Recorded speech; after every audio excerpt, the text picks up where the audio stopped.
What's up, guys? Ben here, bringing out a video today. First off, happy New Year's to everybody that had a great weekend. We're into the new year, and I've been requested a bunch by my Twitch chat, on Twitter, even in these YouTube comments. People are like, Ben, where are the player tier lists? So I'm kicking it off for you. We're going to do 3 videos. We're starting off with Mutineers. We're going to do flexes, and then I'm doing like a combined SMG video because I didn't really want to split them into like support and entry. I don't know. The SMG thing is always a cluster F. So we're just going to start off with the ARs. Let's dive in. So a couple of things here. As always, you guys know I hate the letter thing, so I have made new categories. We have 4. We have All-Stars, aka these are your like players that are going to be, candidates for first team, second team All-Star, maybe even MVPs. Impact players, these could be like takeover players, really good above average ARs. That's sort of the category I kind of feel is probably like top 4, top 6 ARs. Blue guys is going to be, your sort of average guys. Not saying they're bad, not saying that they're amazing, but they fill a role and they do a good job. And they bring a positive impact to the team. And then finally, we have needs work. And I think these are players that definitely have things to work on in their game.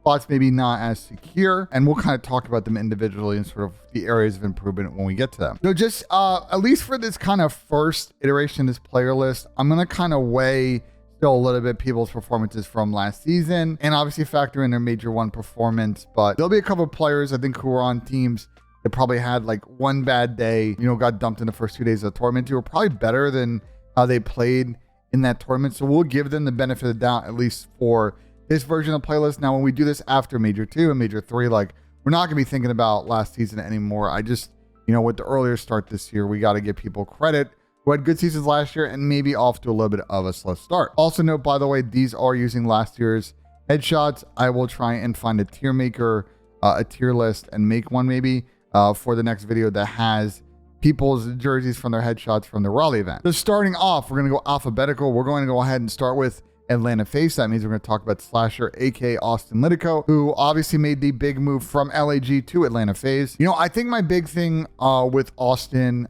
is last season, obviously the LAG team was super up and down, and they had the one event win. But I think as very much a catalyst to that team, and I know a lot was spoken about, the impact that Spar had in that tournament, Asim had, Hook had. I thought that Austin, their whole season, was their best player, most consistent. And Austin's S&D numbers in the 1-2 that he dropped in that game mode, the impact that he had in clutches, he looked like one of the best S&D players in the game. And I think that had a lot of teams' interest in him, considering what was going on with the LAG situation. And Atlanta FaZe also trying to move on from Arcides. Now, I know that Austin's numbers so far this season are okay. Impact is good. You look at his overall numbers, and he's just below a 1.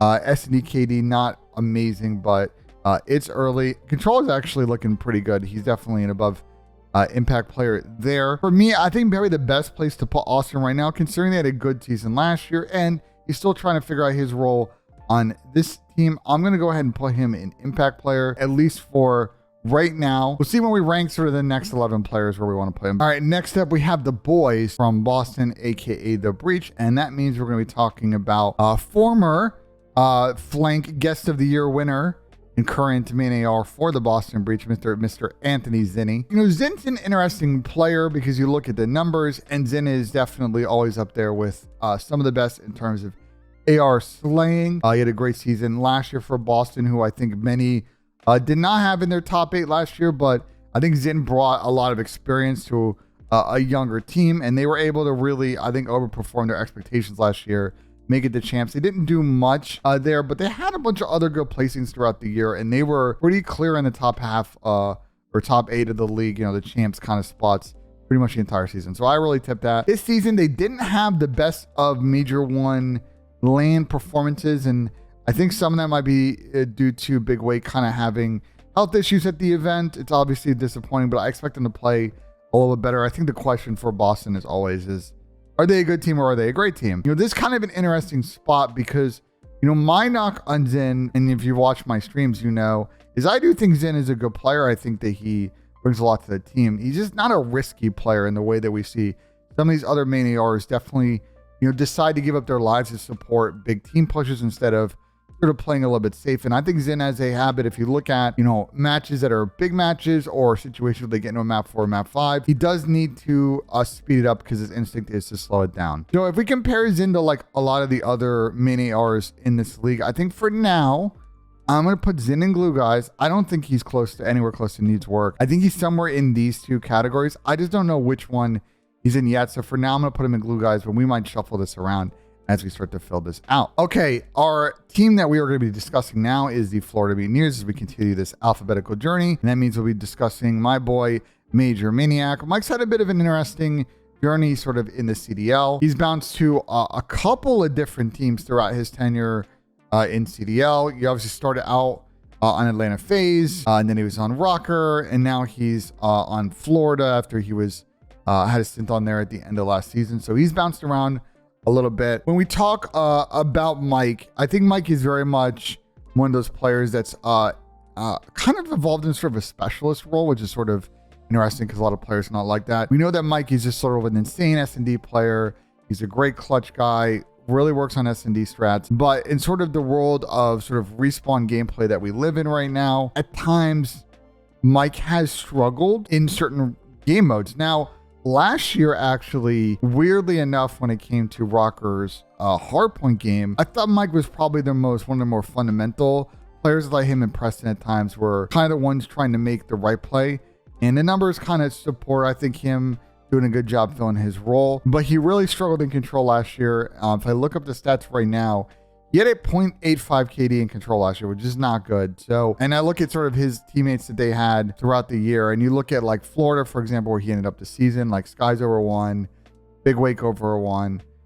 Reese is also a 0.86, and Two Reels numbers not that great. But Mike, across both teams, not amazing numbers. You know, one of the respawn game modes is always going to be a work in progress, I think, for him. If you look at his, you know, even his FaZe numbers back in the day. And then so far this season, he's actually done a pretty good job, kind of in the 0.95 category, but again, controls sort of the weaker game mode. So for me, I don't really know where to put Mike. For now, I'm going to put him in needs work because of, I think, the weakness and sort of respawn to carry to some of these ARs. It's going to be interesting. Let's see how we shuffle these as we continue to fill it out. Next up, we got the Las Vegas Legion, and that means we're going to be talking about my boy, Mr. Clayster, aka Jimmy, aka James. For disclosure, for people that don't know, I used to be one of Clay's mods, so it's always funny when I talk about Clay. Interesting last season, and by interesting I mean was not great. The seasons before that was better, but this first year of the New York tenure was just as interesting as the second year of the New York tenure, and he obviously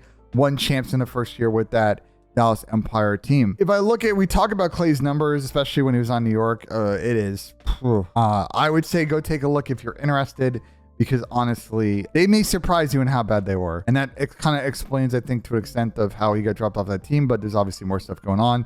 If we look at kind of how he's played so far this season, he's been okay S&D best game mode, but respawn modes, I think maybe a little bit to work on. So I don't really know where to put Clay right now. I'm going to put him in glue guys for now, but Clay may end up sliding somewhere in the 3 here. I don't know. This one's going to be tricky. All right, we get the London Royal Ravens, the boys from the EU, and we're talking about my guy, Trey Zero. I've been in front with Trey for a long time, especially when he joined our boys on FaZe and Black Ops 4. And he's been kind of a mainstay sort of in the London organization for a minute, but he's kind of bounced in and out of the starting lineup over the years, and they've never really been these amazing teams. They've had their moments, especially last year. I think for a year in which London had a lot of roster turnover, they went through like 6 different players throughout the season. I thought that Trey, considering he was coming off of sort of a weird roster situation in Cold War, I thought played pretty solid as terms of his AR performance in Vanguard. I think weakest game mode for him, again, was Control, but the whole team was kind of buns at the game mode. Going into this year, they went off to a hot start in the M4 meta, and then when the GAs came through, they didn't really play particularly well, and I thought that he's actually really struggled almost the entire year in search. So right now for Trey, I'm actually going to put him in needs work because I'm a little worried about his spot on his team right now, and I think as we fill this out, unfortunately, I think he's going to end up in probably one of these 2, but for now we're going to put him at the bottom here. All right, we're going to start with the 2 Los Angeles teams now, and that's going to be LA Guerrillas coming up first. So we've got to talk about my boy Alec, who's coming over from the Atlanta FaZe squad, where he won with them everything in Cold War, and then last year didn't win everything. They came second at legit every event last year, outside of a few. And so, you know, they decided to make a change, and obviously we already talked about sort of the situation with Austin. So Alec went the other way in that transaction. I think my biggest knock on Alec last year was he was, I think, very inconsistent at times last year. We know what he brings from a leadership perspective, so he's definitely A+ player as a teammate, but the slaying last year, the situational play in S&D wasn't great. And I think while the numbers would say, oh, you look at it, you're like, he was a decent player in search, the Atlanta FaZe players have come out and said, a lot of the move on their end was with that game mode in mind. Y'all probably seen what's happened with LAG this season. It's been not great. This is definitely a project, but I think Alec is one to lead. And so I'm putting him for now probably in the top of the glue guys category. I think he may slide up to sort of impact player here. For now, let's put him in impact player and we'll see how we shuffle this. But I like Alec when he's on and wants to be that guy. I mean, he is a top AR. We just haven't seen the consistency from him in the last year or so, but I think he'll figure it out. All right, we're doing the next LA team, and we are talking about my boy Sam, aka Octane. And what a season after a season of complete turnover the year before, and Sam obviously having that 2-year tenure in Seattle, and it didn't go well when he was on Seattle. Let's just be honest about that. But last year, they were a great team. At the end of the season, they really improved, I think, especially in S&D. And I think I got to give tip Sam on that because that's probably his weakest game mode has been since he's been a pro player. He's always been a great respawn AR, but the S&D's not been there. And look, I know LA Thieves didn't have the best of slaying times the last major, but they're still a good team. I'm putting Sam probably top of impact. Actually, no. We're going to put Sam in all-star. I think when all is said and done, he's definitely probably an all-star AR, but let's see how these going to shuffle out. But as far as the 7 players we've gone through right now, I think I have to put Sam probably above Alec and Austin. Yeah, I feel good about that for now. We'll leave Sam there. All right, next up we have the RØKKR boys, and that means we're going to talk about Dylan Attach. He's actually a new one to this main AR category. I've been friends with Dylan for a long time, and people have been saying, Dylan, you're a great sub player. You're going to be an amazing main AR if you switch.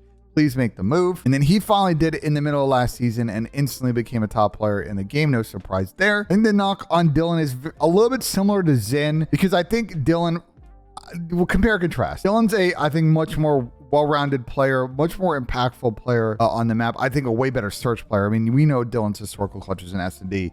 You can go look them up. They're amazing. I think the knock on Dylan sometimes, similar to Zen, in situations where there's a lot on the line, things are a little bit tense. His tendency as a player is to slow things down and kind of fall off pace with his team. So it's a fixable problem if he plays at pace because Dylan can be a tough player to kill. He plays his life well. He's very ratty.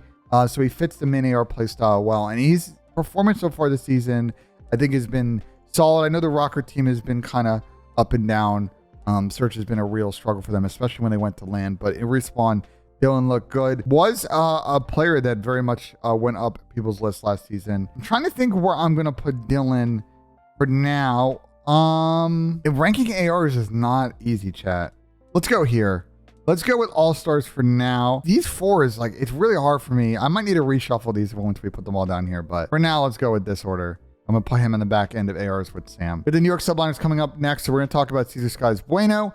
He obviously made the move from Florida after being there for a couple of years, playing with his Valorant buddy Hydra on New York now. I think Caesar really used some good momentum prior to the CDL season to really make a name for himself in the last couple of years. And he's come in and been one of the better ARs in the league, especially when it comes to search. I think this guy's probably one of the better search ARs that we have, as well as, we know what he can do in respawn. Good to see Caesar on a better team now, and I'm very happy that he finally was able to grab really good land W. Obviously, he had won a bunch of online stuff with Florida, but finally get that first land victory this season. So I tip it. Obviously, New York just won an event, so his numbers are great. They're playing really good. They look like a team that all 4 players really believe in the system they're executing.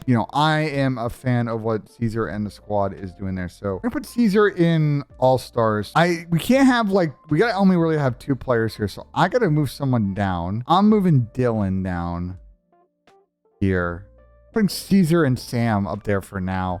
I don't really want to put more than 2 players in all-stars because it's first, second, ballot type situation. I'm gonna give Sam obviously a little bit more. I'm trying to figure out how to break this 5-way tie right here. And I want to give Sam a little bit of a bump from winning last season. Obviously, Caesar's a team. It's just one I thought Caesar played really good this tournament and didn't really get as much flowers as, say, Kiz and Preston and Hydra did. So I'm going to go with this for now. We're probably going to have to fill out the rest of these. And this gets very interesting because we are talking about OpTic Texas now. I'm recording this in the beginning of January, and this a question about whether or not this specific person is going to still be on the team. We're talking about Bruce, aka Dashy, and I'll tell you right off the bat, we put him in impact player.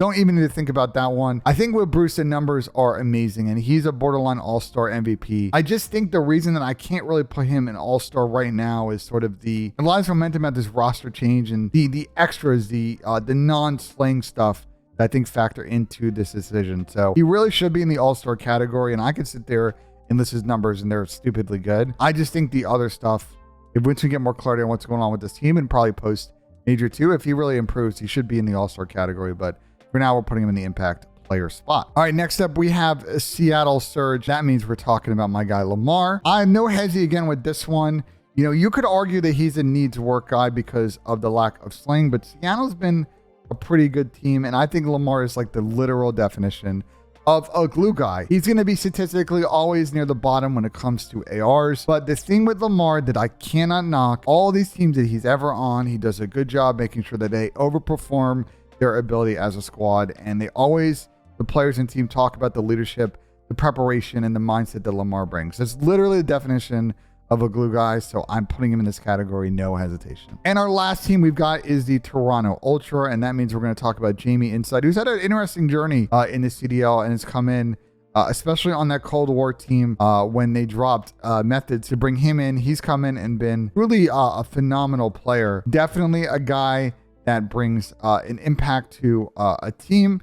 We can talk about overall numbers with him. You know, the Toronto team so far this year has been kind of standing out from the mid-pack, at least in the first event. And taking a look at the numbers so far this season, 1.1 overall, 105 in hardpoint, 125 in S&D. Wow, I didn't actually know his search kitty is that high in control. So Jamie's having a great season right now. And then his numbers last year were pretty good. I don't think his year last year was as good as the Cold War year because they had their ups and downs, but he was averaging still 104, 111 in search. Probably, again, one of the better S&D ARs we have. We have a little bit of a logjam situation now because on default, he should be an impact player, and I don't want to put like, I'm just thinking about this. Do we do 7 guys above average and then 5 below? I got to move someone down. All right, so here's the deal. We set the criteria before we made this video is I want to make sure we tip people that played good last year and then obviously had slow starts this event. So I think, unfortunately, as much as I would like to balance this out going 4 and 4, I think I'm going to do someone dirty by moving them to glue guys. So I think we're going to keep this sort of balance right now, like to the point of the 4 tiers. Like the average is somewhere between